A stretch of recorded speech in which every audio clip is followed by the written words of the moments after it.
Hello students, welcome to my study channel ready to read. आज हम reasoning का बहुत ही इंपॉर्टेंट टॉपिक डाइस पासा चैप्टर को पढ़ेंगे। उस चैप्टर को हम प्रैक्टिकली ढंग से पढ़ेंगे। मेरे पास ये एक डाइस है, मैं इसकी सहायता से आपको पूरे चैप्टर को समझाने की कोशिश करूँगा। इस चैप्टर को हम बिल्कुल बेसिक से स्टार्ट करेंगे और एग्ज़ाम में आए हुए क्वेश्चंस को भी सॉल्व करेंगे। इस चैप्टर से 5 टाइप के क्वेश्चंस एग्जाम में देखने को मिलते हैं। उन पांचों टाइपों को हम बड़े सिंपल से तरीके से देखेंगे, उनके क्वेश्चंस को सॉल्व करेंगे, उनकी थ्योरी को पढ़ेंगे।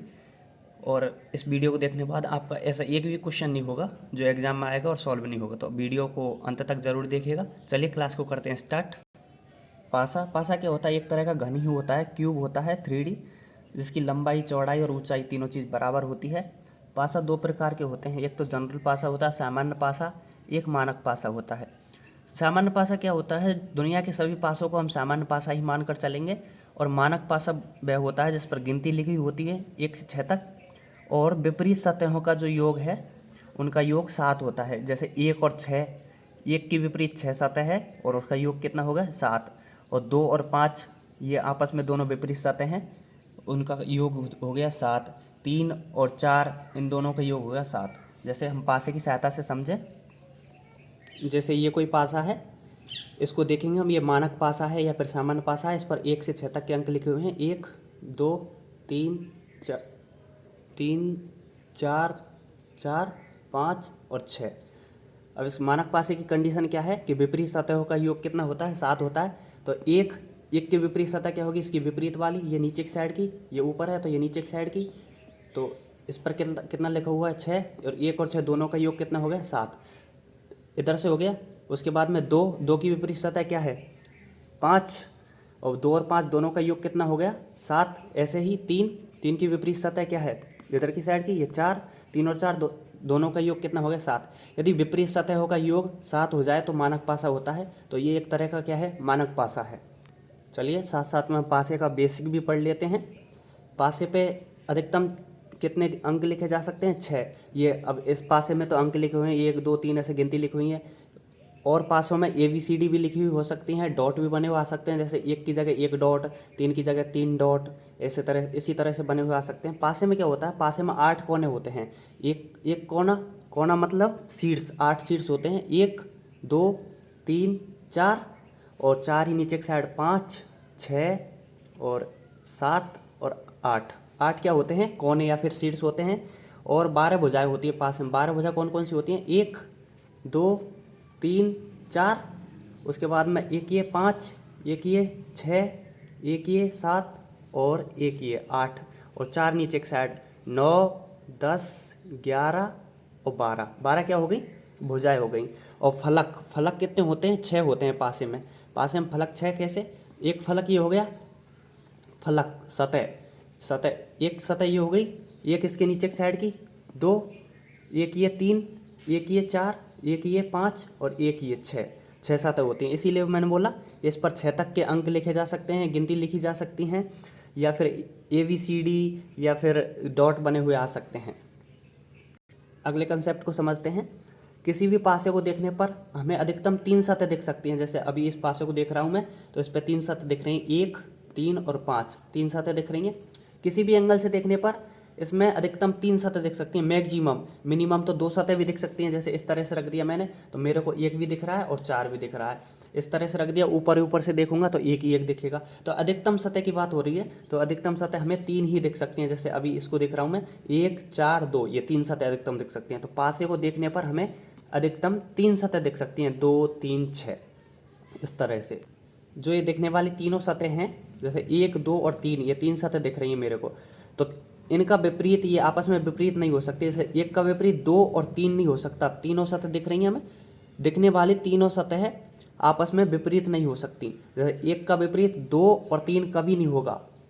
बची हुई कितनी है? 4 5 6, उनमें से विपरीत होगा 1 का। ऐसे ही 2 का विपरीत 1 और 3 नहीं होगा। बची हुई है 4 5 6, बेसतह हो सकती हैं इसके विपरीत। 3 का विपरीत क्या है? 1 और 2 नहीं हो सकता कभी भी, क्योंकि दिखने वाली तीनों सतह आपस में विपरीत नहीं हो सकती। ये आपको बिल्कुल ध्यान रखना है। और भी सिंपल तरीके से देखें, अर्थात विपरीत सतह एक साथ में नहीं आती। मतलब 1 2 और 3, ये तीनों सतह आपस में विपरीत नहीं होंगी, ठीक है ना। अगला कंसेप्ट है विपरीत सतह एक साथ में हमें दिखनी भी नहीं चाहिए और छिपनी भी नहीं चाहिए। जैसे अभी इस पासे में देख लें हम, एक 4 और 2, ये 3 सतह दिख रही हैं हमें। तो जैसे अभी मान लिया मैंने, एक का विपरीत कितना है, 6, एक का विपरीत 6 है, तो 6 हमें या तो 6 दिखेगा हमें इन तीनों सतह में, या फिर एक दिखेगा, एक अंक दिखेगा। दोनों अंक कभी भी एक साथ में नहीं आएंगे। या फिर जैसे 6 और 1 दोनों विपरीत सतह हैं, तो उनमें से एक अंक हमें तीनों में दिखना चाहिए, एक ही दिखेगा, दोनों एक साथ आएंगे भी नहीं और दोनों एक साथ छिपेंगे भी नहीं, ठीक है ना। देखिए अभी मैंने आपको समझाया कि पासे में 8 शीर्ष या कोने होते हैं, 12 भुजाएं होती हैं और 6 फलक या सतह होते हैं। डैश है उसमें, वो इस तरह का भी बना हुआ क्वेश्चन में मिल सकता है आपको, इसमें गिनती लिखी हुई हो सकती हैं, डॉट बने हुए हो सकते हैं, ABCD बनी हुई मिल सकती हैं, इस तरह से भी बना हुआ मिल सकता है, इस तरह किसी भी तरह से बना हुआ मिल सकता है। उसमें लिखा हुआ होगा कि यह एक डाइस है। अभी आपको बताया मैंने कि साथ साथ में दिखने वाली सतह कभी भी एक दूसरे के विपरीत नहीं होती है। मतलब हमें एक बार में 3 सतह दिखेंगी और विपरीत सतह कभी भी एक साथ में नहीं आएंगी, एक साथ में दिखेंगी भी नहीं, एक साथ में छिपेंगी भी नहीं। यही भाषा लिखी हुई है। विपरीत सतह कभी भी एक साथ में नहीं आती हैं, एक बार में 3 सतह दिखती हैं। विपरीत सतह एक साथ में दिखेंगी भी नहीं, तो विपरीत सतह एक साथ में छिपनी भी नहीं चाहिए, ठीक है ना। अभी एक क्वेश्चन है, ये एग्जाम में आया हुआ क्वेश्चन है, कौन सा पासा मानक पासा हो सकता है। अब मैंने बताया कि मानक पासा कंडीशन है कि विपरीत सतहों का योग कितना होता है, 7 होता है। लेकिन विपरीत सतह हमें एक साथ में आएंगी भी नहीं और छिपेंगी भी नहीं, और एक साथ में 3 सतह दिख सकती हैं मैक्सिमम। हमें पासे के बारे में ये जानते हैं। तो विपरीत सतह जैसे कि 6 की विपरीत सतह क्या होगी मानक पासे में, मानक पासा कंडीशन दी हुई है कि मानक पासा है, तो 6 की विपरीत सतह क्या होगी, 1, 6 + 1 7, तो 6 की विपरीत सतह 1 हो गई। और 6 और 1 ये दोनों विपरीत सतह हैं। और 4 की विपरीत सतह क्या होगी, 4 + 3 करेंगे तो 7 आएगा। तो 4 और 3 ये दोनों आपस में विपरीत सतह होंगी, 4 की विपरीत 3, 3 की विपरीत 4। इसी तरह से अब क्या है कि 6 और 1, 4 और 3 और 2 बचा, 2 की विपरीत सतह क्या होगी, 5। अब ये 6 की विपरीत सतह 1 हो गई, 4 की विपरीत सतह 3 हो गई, 2 की विपरीत सतह 5 हो गई। अब क्या है, 6 और 1 ये दोनों एक साथ में नहीं आ सकते, इनमें से एक अंक आएगा पासे में। 4 और 3 इन दोनों में से एक अंक आएगा, 2 और 5 इन दोनों में से एक अंक आएगा, क्योंकि विपरीत सतह एक साथ में दोनों आ नहीं सकती, दोनों छिपेंगी भी नहीं। जैसे 6 और 1 ऐसा हो नहीं सकता कि दोनों में से एक भी अंक नहीं दिखे हमें पासे में। तो 6 और 1 ये दोनों सतह आ रही हैं, तो दोनों सतह नहीं आएंगी, एक सतह आएगी। तो इस तरह से ये इसका आंसर नहीं होगा। इसी तरह से 5 और 2 इन दोनों का योग कितना हुआ, 7, और 5 और 2 7 हुआ। तो 2 और 5 ये दोनों विपरीत सतह हैं, विपरीत सतह एक साथ में आएंगी नहीं। अगर 5 ही 5 होता और यहाँ कोई अलग अंक होता तो ये पासा हो सकता था मानक। अब ये मानक पासा नहीं होगा। इसी तरह से इसको देखें, 3 4 6, तो 3 की विपरीत सतह क्या होगी, 3 + 4 करेंगे तो 7 हो जाएगा। तो 3 की विपरीत सतह 4 हो गई, और 3 और 4 ये दोनों एक साथ में आएंगी नहीं। तो यहाँ देखो इस पासे में 3 और 4 दोनों एक साथ में आ रही हैं, तो ये इसका आंसर नहीं होगा। बचा हुआ ऑप्शन डी ये आंसर हो जाएगा। क्यों, क्योंकि 1 की विपरीत सतह क्या है, 1 की विपरीत सतह 6 है, 1 + 6 करेंगे तो 7 आ जाएगा। प्लस में 2 की विपरीत सतह क्या होगी, 5 + 2 करेंगे तो 7 हो जाएगा। मानक पासे की यही कंडीशन है कि 2 विपरीत सतहों का योग करने पर कितना आना चाहिए, योग 7 आना चाहिए। और 4 की विपरीत सतह क्या होगी, 3 होगी, क्यों 4 + 3 करेंगे तो 7 आ जाएगा। इसी तरह से अब देखें हम, ये दोनों विपरीत सतह, ये दोनों विपरीत सतह और ये दोनों विपरीत सतह, ठीक है ना। अभी दिख नहीं रहा होगा आपको, ये दोनों विपरीत सतह, ये दोनों विपरीत सतह और ये दोनों विपरीत सतह। तो इन दोनों विपरीत सतह में से एक अंक आना चाहिए, इन दोनों में से एक अंक आना चाहिए पासे में, इन दोनों में से एक अंक आना चाहिए, तभी वह मानक पासा होगा। तो इन दोनों में से एक अंक 1 है, ये 1 है, ये 2 और 5 में से 2 है, 4 और 3 में से 4 है। तो एक अंक है, विपरीत सतह एक साथ में आई भी नहीं और एक साथ में छिपेंगी भी नहीं। जैसा कि क्लास स्टार्ट होते ही आपको बताया था मैंने कि इसमें 5 टाइप के क्वेश्चंस बनते हैं और 5 टाइप को हम पढ़ेंगे। तो टाइप फर्स्ट को स्टार्ट करते हैं। हमें कोई मानक पासा दिया हो जाएगा, जैसे बोला जाएगा जब एक मानक पासा दिया जाए, मानक पासा दिया हो जाएगा और उसकी विपरीत सतह पूछी जाएगी, उस पर अंक लिखे हुए होंगे, उनकी विपरीत सतह पूछी जाएगी, तो उनको कैसे हमें फाइंड करना है। जैसे अभी इसमें ये एक मानक पासा दिया हुआ है, तो मानक पासा की कंडीशन पता है हमें कि विपरीत सतहों का योग कितना होता है, 7 होता है। तो 1 की विपरीत सतह क्या हो जाएगी, 6, 2 की विपरीत सतह क्या हो जाएगी 5, क्योंकि दोनों का योग कितना होगा 7, इन दोनों का योग 7। 3 की विपरीत सतह क्या हो जाएगी 4। इस तरह से इनकी विपरीत सतह हो गई। अब हमें पूछा है 1 की विपरीत सतह क्या होगी, तो 1 की विपरीत सतह का आंसर हो जाएगा 6। 2 की विपरीत सतह क्या होगी, तो इसका आंसर हो जाएगा 5। 3 की विपरीत सतह, इसका आंसर हो जाएगा 4। इसी तरह से 6 की विपरीत सतह पूछे तो 6 की विपरीत सतह 1 हो जाएगी। 5 की विपरीत सतह पूछे तो इसकी 2 हो जाएगी। 4 की विपरीत सतह 3 हो जाएगी। अगला टैप है टैप सेकंड। जब हमको एक पासा दिया जाएगा और बोला नहीं जाएगा कि मानक पासा है या फिर सामान्य पासा है, तो हम इसको कैसे सॉल्व करेंगे, उसको सामान्य पासा मानकर ही क्वेश्चन का आंसर देंगे। जैसे अभी एक पासा दिया हुआ है और इसमें पूछा हुआ है 1 की विपरीत सतह। जब पासे पे हमको पता है 1 से 6 तक के अंक लिखे हुए हो सकते हैं, अधिकतम 6 अंक लिखे जा सकते हैं। 1 2 3 4 5 और 6, हमें 3 तक के अंक दिख रहे हैं, 1 2 और 3। अब पूछा है 1 के विपरीत सतह। अब 1 के विपरीत सतह, एक ये तीनों दिखने वाली सतह हैं, ये आपस में विपरीत नहीं हो सकती, मैंने आपको बताया था। तो 1 का विपरीत 2 और 3 तो होगा नहीं, 2 होगा नहीं, 3 होगा नहीं। अब बची कुची कौन कौन सतह हैं, 1 2 और 3, 2 और 3 तो होंगे नहीं, तो 4 5 6 ये हो सकती हैं। तो या तो 4 हो सकती है इसकी विपरीत सतह, या 5 हो सकती है, या फिर 6 हो सकती है। इस तरह से आंसर देंगे। 2 के विपरीत सतह, 2 के विपरीत सतह 1 हो नहीं सकती, 3 हो नहीं सकती। अब बची हुई कौन कौन से अंक हैं, 4 या फिर 5 या फिर 6। इस तरह से आंसर देंगे। ऐसे ही 3 के विपरीत सतह पूछा है तो 1 हो नहीं सकता इसकी विपरीत सतह, 2 हो नहीं सकती, क्योंकि एक साथ में दिखने वाली सतह विपरीत नहीं हो सकती, ये आपको ध्यान रखना है। तो 1 हो नहीं सकता इसके विपरीत सतह, 2 हो नहीं सकती। तो बचे हुए कौन कौन से हैं, 4 5 और 6। अब 4 के विपरीत सतह, अब हमें इस 4 के विपरीत सतह पूछी है, तो 4 के साथ कौन कौन सी सतह दिखेंगी, 5 दिखेंगी और 6 दिखेंगी, क्योंकि 1 2 3 इनमें तो 4 है नहीं है। तो इस 4 के साथ 5 और 6 दिखेंगी। अब इन तीनों में से कोई ना कोई विपरीत सतह होगी 4 के, तो 4 के विपरीत सतह या तो 1 होगी या 2 होगी या 3 होगी। ऐसे ही 5 के विपरीत सतह या 1 होगी या 2 होगी या फिर 3 होगी। ऐसे ही 6 के विपरीत सतह या तो 1 होगा या 2 होगा या फिर 3 होगा। इस तरह से आंसर देंगे। अभी एक क्वेश्चन को सॉल्व करके देखते हैं हम। क्वेश्चन है निम्न पासे में 4 के विपरीत होगा। अब हमें दिया हुआ नहीं है कि ये मानक पासा है या फिर सामान्य पासा है, तो हमें इस पासे को सॉल्व करके देखते हैं। पासे पर अधिकतम अंक कितने लिखे जा सकते हैं, 1 2 3 4 5 और 6 तक की गिनती लिखी जा सकती हैं। अब पूछा है 4 के विपरीत अंक। 4 के साथ क्या दिख रहा है, 1 और 2, तो 1 होगा नहीं इसका विपरीत, क्योंकि साथ में दिखने वाली सतह कभी विपरीत नहीं हो सकती। और 1 और 2 ये दोनों नहीं होंगे, और 4 दिख ही रहा है, तो इसकी विपरीत सतह क्या होगी, या तो 3 होगी या फिर क्या होगी, 5 होगी या फिर 6 होगी। इन तीनों में से इसकी विपरीत सतह होगी। अब ऑप्शन में देखें तो 3 भी है, 5 भी है और 6 भी है। तो अब इस पासे का उत्तर देंगे हम, और उत्तर देना है हमें, कोई नहीं वाला ऑप्शन भी नहीं है, तो उत्तर देंगे। तो अब इस पासे को हम क्या मान लेंगे, मानक पासा मान लेंगे। तो 4 के विपरीत सतह क्या होगी, मानक पासा में क्या होती है, विपरीत सतह का योग कितना होता है, 7 होता है। 4 + 3 करेंगे तो 7 होगा, तो इसकी विपरीत सतह क्या हो जाएगी, 3। तो 3 इस ऑप्शन में है, तो इसका आंसर क्या हो जाएगा, ऑप्शन ए। इस तरह से आपको क्वेश्चन को सॉल्व करना है। अगले टैप को पढ़ते हैं, टैप थर्ड। जब 2 पासे दिए जाएं और उनमें एक तत्व कॉमन हो। अब तक हमने देखा एक एक पासे को देख रहे थे, उनके विपरीत अंक निकाल रहे थे। अब क्या है, अब हमें 2 पासे दे दिए और उनमें एक तत्व कॉमन दे दिया। जैसे कि इसमें 4 इसमें भी है, 4 इसमें भी है, दोनों में 4 4 कॉमन है, एक तत्व कॉमन है और 2 पासे दिए हुए हैं। अब हमसे क्या पूछेगा कि 1 के विपरीत सतह क्या है, 4 के विपरीत क्या है, किसी भी अंक के विपरीत सतह पूछ सकता है। इस तरह के क्वेश्चंस को करने के लिए एक सिंपल सी ट्रिक है, आपको ध्यान रखना है, पकड़कर घुमा दो,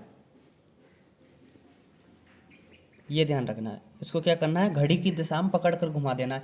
अभी एक तत्व कॉमन है, तो क्या करेंगे, इसको घड़ी कैसे घूमती है, ऐसे, तो 4 से स्टार्ट करेंगे और पकड़कर इसको क्या कर देंगे, घुमा देंगे। इसी तरह से इसको घड़ी की दिशा में घुमा देंगे, इस तरह से। तो लिख लेंगे 4, उसके बाद में क्या आया, 3, उसके बाद 4, उसके बाद में क्या आया, 3, उसके बाद में क्या आया, 1। इसी तरह से यहाँ पर भी 4, इसको घुमाए तो, इसको आगे बढ़े तो 6, और आगे बढ़े तो 2। अब क्या है, 4 4 ये तो कॉमन हो गया, और 3 के विपरीत क्या होगी, 6, 1 के विपरीत क्या होगी, 2। अब पासे पे लिखी हुई होती हैं 1 2 3 4, 5 और 6। तो हमें पता चल गया 1 के विपरीत 2 हो गई, ये 1 के विपरीत 2 हो गई, 3 के विपरीत 6 हो गई, 3 के विपरीत 6 हो गई। अब 4 के विपरीत क्या बची? 5। तो 4 के विपरीत क्या हो गया? 5। इस तरह से हम अब क्वेश्चन कैसे भी पूछ सकता है, 3 के विपरीत क्या है, 1 के विपरीत क्या है, 4 के विपरीत क्या है, तो हम सभी प्रकार के क्वेश्चन का आंसर दे सकते हैं। अब हम सभी प्रकार के आंसर। अब अगला टैप है टैप 4। हमने देखा कि जब 2 पासे दिए हुए हैं और एक अंक कॉमन हो, वह टैप 3 था। अब टैप 4 है, जब 2 पासे दिए जाएं और उनमें 2 तत्व कॉमन हो, जैसे इसमें 2 अंक कॉमन होंगे, इसमें एक इधर भी है, एक इधर भी है, एक तो ये हो गया, 6 इधर भी है, 6 इधर भी है, 2 तत्व कॉमन है। इस प्रकार के क्वेश्चंस को सॉल्व करने की एक सिंपल सी ट्रिक है, उड़ा दो। ये ध्यान रखना है। अगर पासे 2 दिए हुए हैं और एक अंक कॉमन हो तो पकड़कर घुमा देंगे घड़ी की दिशा में। अगर 2 पासे दिए हुए हैं और 2 तत्व कॉमन हो तो क्या कर देंगे, उनको उड़ा देंगे। 1 और 6 इधर भी है, 1 और 6 इधर भी है, इसको उड़ा देंगे, इसको उड़ा देंगे। तो क्या है बचा कितना? 2, इधर 3 बचा। तो 2 का विपरीत क्या हो गया? 3। ये 2 का विपरीत हो गया। अब हमसे क्वेश्चन में पूछ ले कि 2 का विपरीत क्या है, तो बता देंगे हम आसानी से, 3 है। 3 का विपरीत क्या है? 2 है। अब 1 का विपरीत पूछ ले तो हमने क्या देखा, दिखने वाली तीनों सतह आपस में विपरीत नहीं हो सकती। तो 1 का विपरीत 6 हो नहीं सकता, 2 हो नहीं सकता। तो 1 का विपरीत 6 हो नहीं सकता, 2 हो नहीं सकता।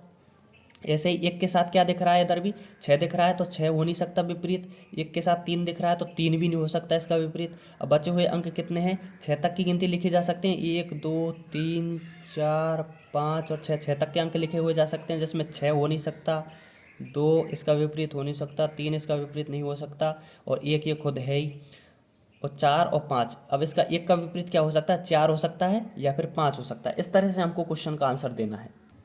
अभी क्वेश्चन में जैसे हमसे 6 का विपरीत पूछ ले, तो 6 के साथ 1 दिख रहा है, 2 दिख रहा है, तो 1 हो नहीं सकता इसका विपरीत, 2 हो नहीं सकता, क्योंकि दिखने वाली तीनों सतह आपस में विपरीत नहीं हो सकती।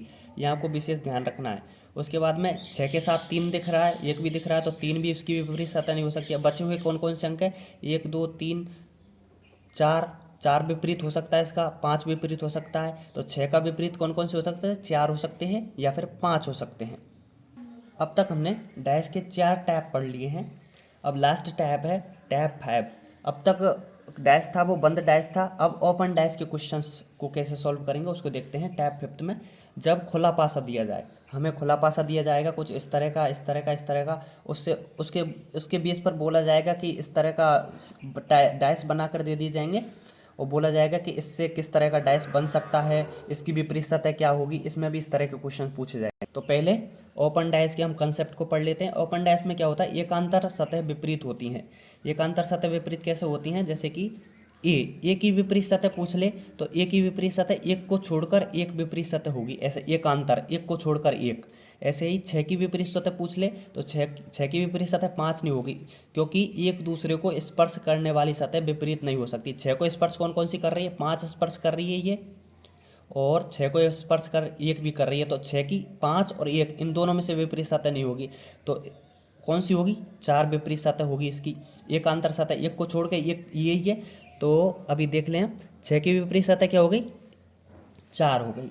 इसी तरह से 1 की विपरीत सतह देखें अगर हम, तो 1 की विपरीत सतह स्पर्श करने, एक दूसरे को स्पर्श करने वाली सतह विपरीत नहीं हो सकती। तो 1 की विपरीत 5 नहीं होगी, ये इसको स्पर्श कर रही है। 6 नहीं होगी, ये इसको स्पर्श कर रही है। 4 नहीं होगी, ये इसको स्पर्श कर रही है। यहाँ देखो 1 नहीं होगी, ये इसको स्पर्श कर रही है। तो 1 की विपरीत सतह क्या बची? इस तरह से आपको क्वेश्चन का आंसर देना। 1 की विपरीत सतह 3। अब बचा हुआ है जैसे 4 की विपरीत कितनी हो गई? 6। 1 की विपरीत क्या हो गई? 1 की विपरीत हो गई 3। अब बचा हुआ है 5। 5 की विपरीत सतह क्या बची? 2। इस तरह से क्वेश्चन का आंसर देना है। इस तरह से इसको भी करके देखें, तो एकांतर सतह विपरीत होती हैं। तो ए की विपरीत सतह क्या हो गई? ये बाई, क्योंकि ए को ये एम भी स्पर्श कर रहा है, टी भी स्पर्श कर रहा है, तो ये बचा बाई। बाई इसकी क्या होगी? विपरीत सतह। तो ए की विपरीत सतह बाई। उसके बाद में एम एम एम को ये टी स्पर्श कर रहा है, बाई कर रहा है, जेड कर रहा है, ये कर रहा है, तो क्या बचा? आर बचा। तो एम की विपरीत सतह क्या हो गई? आर, और बचे हुई जेड है, जेड की विपरीत सतह एक बची, ये टी। इस तरह से क्वेश्चन को सॉल्व करेंगे। अभी एक और देखते हैं। ए की विपरीत सतह क्या है? मैंने बताया कि स्पर्श करने वाली सतह विपरीत नहीं हो सकती। तो ए को स्पर्श एफ भी कर रहा है, बी भी कर रहा है, तो ये विपरीत सतह नहीं होंगी बी और एफ, तो ए की विपरीत सतह क्या होगी ई, ए की विपरीत सतह ई। इसी तरह से अब देख लें हम बी की विपरीत सतह क्या होगी, ऐसे पूछ ले तो बी को एफ स्पर्श कर रहा है, यहाँ ए भी स्पर्श कर रहा है, ई भी स्पर्श कर रहा है, सी भी स्पर्श कर रहा है, तो बी की विपरीत सतह क्या है डी।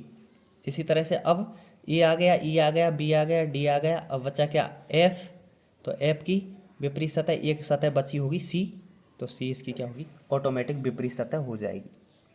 ओपन डाइस का एक वेरी वेरी इंपॉर्टेंट क्वेश्चन है जो कई बार एग्जाम में पूछा भी गया है। इस टाइप के क्वेश्चन ओपन डाइस से हमेशा एग्जाम में देखने को मिलते हैं।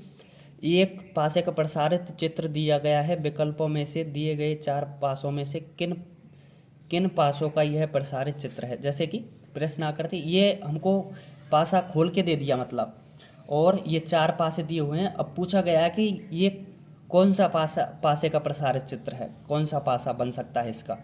तो हमें क्या है पहले तो ये देखना होगा कि विपरीत सतह कौन कौन सी हैं इसकी। तो सी की विपरीत सतह क्या है, एकांतर सतह होती है, तो सी की विपरीत सतह क्या होगी एफ। ऐसे ही बी की विपरीत सतह हो गई डी, और ए की विपरीत सतह बची हुई ई हो गई, ये हो गई विपरीत सतह, ये हो गई इनकी। अभी हमने पढ़ा है कि विपरीत सतह कभी भी एक साथ में आएंगी नहीं, ना ही छिपेंगी। मतलब ये दोनों आपस में विपरीत सतह हैं, तो इनमें से एक अंक हमें पासे में दिखना चाहिए, दोनों भी नहीं दिख सकते या फिर दोनों भी छिप नहीं सकते। इस तरह से क्वेश्चन को सॉल्व करना है। तो इसमें सी और एफ ये विपरीत सतह हैं आपस में, तो सी दिख रहा है इनमें, ये ठीक है। बी और डी इन दोनों में से एक दिख रहा है, एक भी नहीं दिख रहा। ए और ये दोनों विपरीत सतह हैं, विपरीत सतह एक साथ में आ गई, तो ये इसका प्रसारित चित्र नहीं हो सकता। ठीक है ना, ये पासा बन ही नहीं सकता क्योंकि विपरीत सतह एक साथ में नहीं आ सकती। इन दोनों में से एक देखने को मिलता हमें, तो ये इस पासे का प्रसारित चित्र बन सकता था। ऐसे ही इसको देखेंगे ई एफ और डी, सी और एफ इन दोनों में से एक सतह एफ, हाँ ठीक है। बी और डी इन दोनों में से एक डी, सही है। ए और ई इन दोनों में से एक ई, हाँ तो ये इसका आंसर हो सकता है। उसके बाद में ये है, अगला ऑप्शन को भी देखना है हमें।